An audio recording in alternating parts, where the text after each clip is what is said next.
ॐ अज्ञानतिमिरन्धस्य ज्ञानाञ्जनशलाखया चक्षुरुन्मिलितं येन तस्मै श्रीगुरुवे नमः।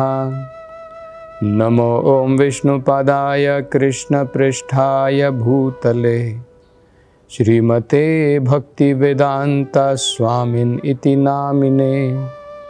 नमस्ते सरस्वते देवे गौरवाणी प्रचारिणे निर्विशेष शून्यवादी पाश्चात्य देशतारिणे। जय श्री कृष्ण चैतन्य प्रभु नित्यानंद श्री अद्वैत गदाधर श्रीवासदि गौर भक्तवृंद। हरे कृष्णा कृष्ण कृष्ण हरे हरे, हरे राम राम राम हरे हरे। हरे कृष्ण। तो अब आगे भगवान कपिल बताते हैं कि ये बच्चा माँ के गर्भ से इस प्रकार से अनेकों प्रकार की कठिनाइयों से गुजरने के पश्चात, अनेकों प्रकार के कष्ट भोगने के पश्चात 10वें महीने में भौतिक संसार में जन्म लेता है। जन्म लेने के पश्चात भी ऐसे वातावरण में पहुंच जाता है जहां पर कोई उसकी इच्छा को समझ नहीं सकता है। जो उसकी देखरेख करने वाले हैं वो नहीं समझ पाते हैं कि वो बच्चे को क्या चाहिए। जैसे हमने उदाहरण दिया था कि कई बार बच्चा जो है माँ का स्तनपान करना चाहता है, लेकिन जो आया है वहाँ पर जो नर्स है वो सोचती है कि शायद बच्चे के पेट में दर्द है और कड़वी दवाई जो है उसको पिला दी जाती है।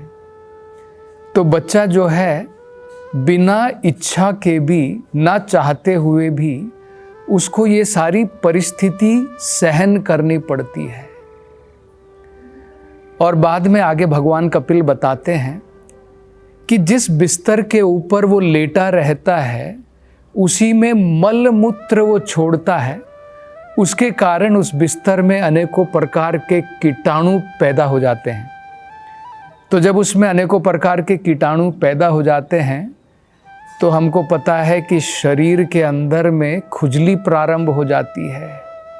तो उसके शरीर में कमर के ऊपर जब खुजली प्रारंभ होती है वो चाहता है कि अपनी खुजली को मिटाऊं, लेकिन खुजली को मिटा नहीं सकता है, उस जगह से हिल भी नहीं सकता है, अपने आप को दूसरी तरफ ले जाना चाहता है वो भी नहीं कर सकता है, बैठ नहीं सकता है, चल नहीं सकता है। तो इस प्रकार की परिस्थिति में बताया जाता है जब वो पड़ा रहता है तो अनेकों प्रकार के जो प्राणी होते हैं, जैसे कुछ मक्खियाँ होती हैं, कुछ मक्खियाँ तो बैठ कर के चली जाती हैं, लेकिन कुछ मक्खियाँ ऐसी होती हैं जो काटती हैं। या फिर कई बार हम लोग देखते हैं कि बिस्तर के अंदर में खटमल होते हैं, बेड बग्स होते हैं, वो काटते हैं। या जो मच्छर होते हैं, मॉस्किटोज होते हैं, वो जो है काटते हैं।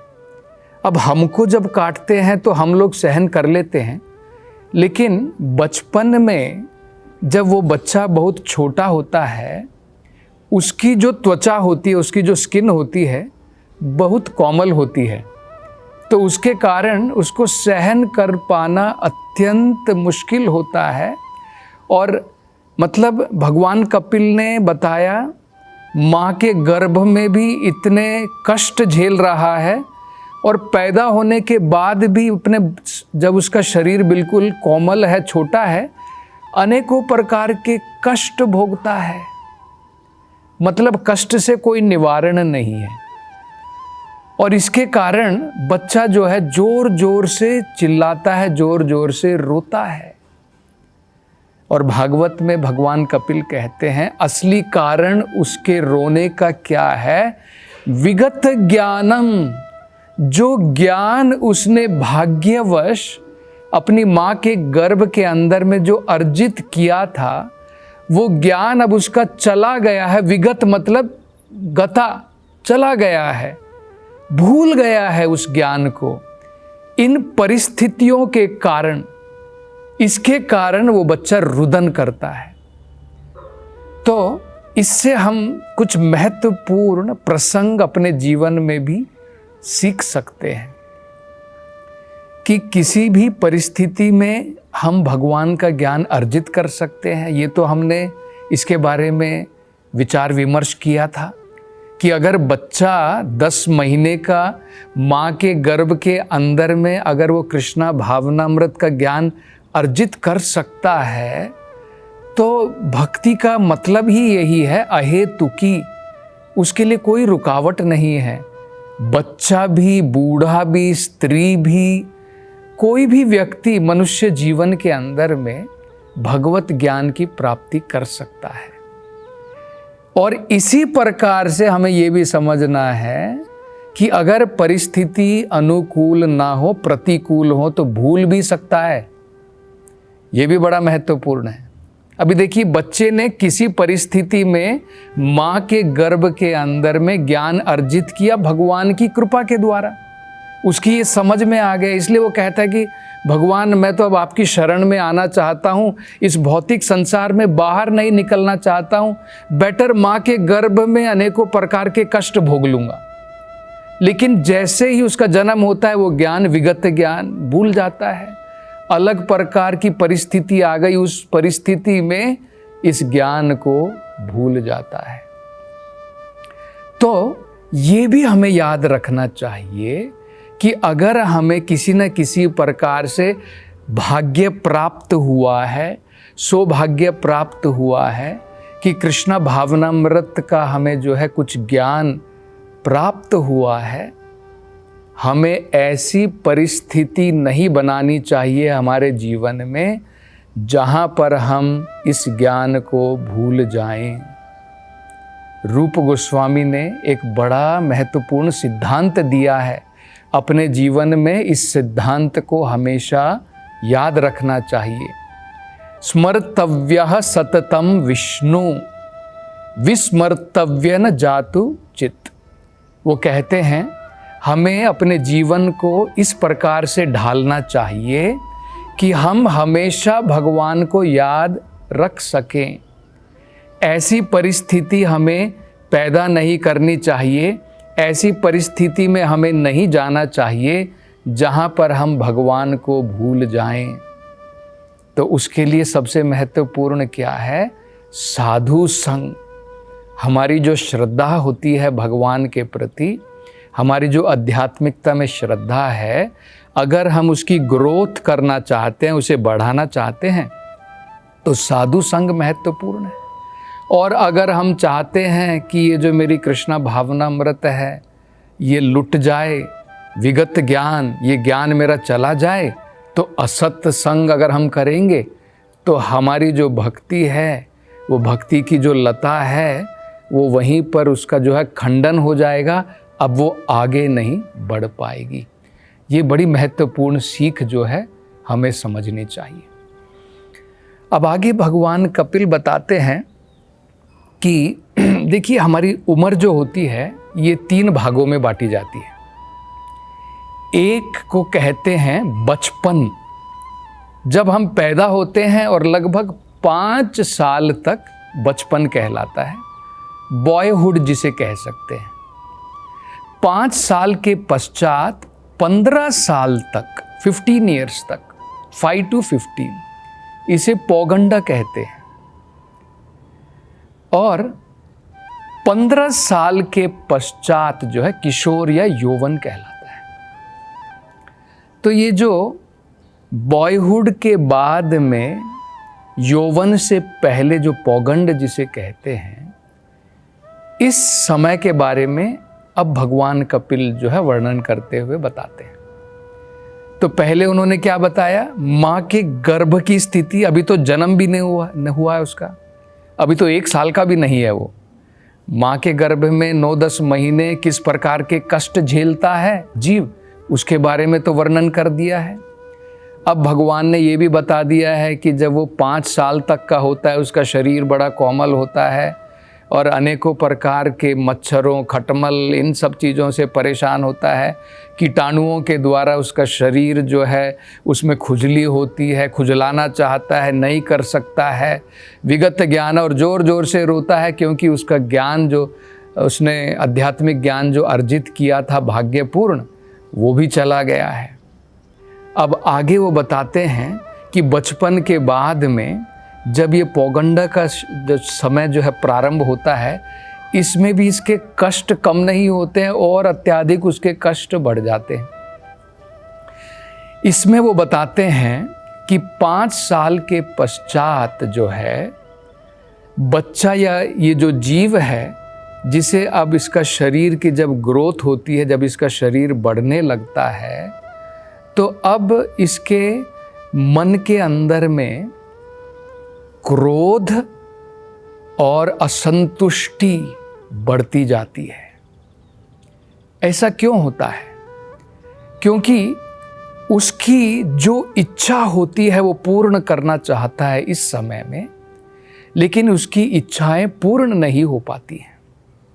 जैसे उदाहरण के तौर पर हम देखते हैं, इस उम्र में हर एक बच्चा खेलना चाहता है, जी भर के खेलना चाहता है।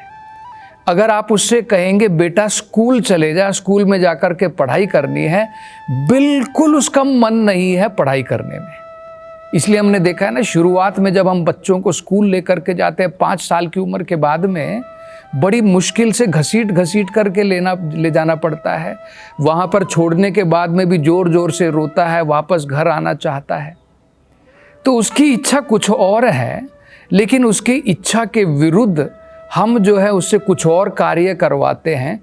इसके कारण क्या होता है, उसके जीवन में असंतुष्टि बढ़ती जाती है, उसका मन सेटिस्फाइड नहीं रहता है, असंतुष्ट रहता है। और उसके कारण क्या होता है, जब हमारी असंतुष्टि बढ़ती जाती है तब हमें क्रोध आता है। आपने देखा होगा, जब हम किसी चीज़ से असंतुष्ट होते हैं, डिससैटिस्फाइड होते हैं, तो उसके बाद में हमें गुस्सा आता है, क्रोध आता है। यही हाल जो है पौगंडा की उम्र में होता है। दूसरा ये भी बताया जाता है, हमें भी पता है, हम सब लोग माँ बाप बने हैं, बच्चा जो है बहुत सारी जिद करता है, पिस्तौल खरीदना चाहता है, अनेकों प्रकार के खिलौने खरीदना चाहता है। जितनी बार बाजार जाता है उतनी बार कुछ ना कुछ खेलने के लिए खरीदना चाहता है, लेकिन माँ बाप कितना दिलाएंगे? एक बार खिलौना दिला दिया, नहीं बेटा ये तो घर में है, और फिर वो रोता है। और अगर वो खिलौना लेकर के आता है, कोई चोरी कर लेता है, उसका टूट जाता है, उसको लगता है कि मेरा सारा संसार बिखर गया है। आपने देखा होगा ना, बच्चे का खिलौना टूट गया, जोर जोर से रो रहा है। अब पिताजी थोड़ी उसके साथ में रोना प्रारंभ करते, वो जानते हैं कि क्या है बच्चा जो है अपने खिलौने से वो इतना आसक्त होता है, वो सोचता है यही मेरी सारी दुनिया है। तो इस प्रकार से जो है उसके बचपन के बाद पौगंड का जीवन जो है इस प्रकार से बीतता है। और उसके बाद में बताया जाता है कि जब उसका यौवन प्रारंभ होता है, यौवन के समय में हमें पता है बहुत सारी चीज़ें जो हैं हमारे मन के अंदर में, हमारी भौतिक वासनाओं की इच्छा प्रबल हो जाती है। जब हम बचपन में रहते हैं तो हम, चाहे हम पुरुष के शरीर में हो, स्त्री के शरीर में हो, जिसे कहते बच्चा है या बच्ची है, आपस में खेलते हैं, लेकिन हमें जो है कोई परेशानी नहीं होती है।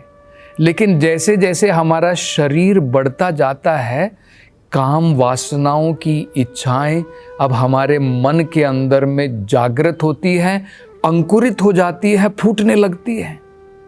और उसके कारण क्या होता है, अब व्यक्ति जो है अपनी काम वासनाओं की इच्छा को पूरी करने के लिए अनेकों प्रयास करता है।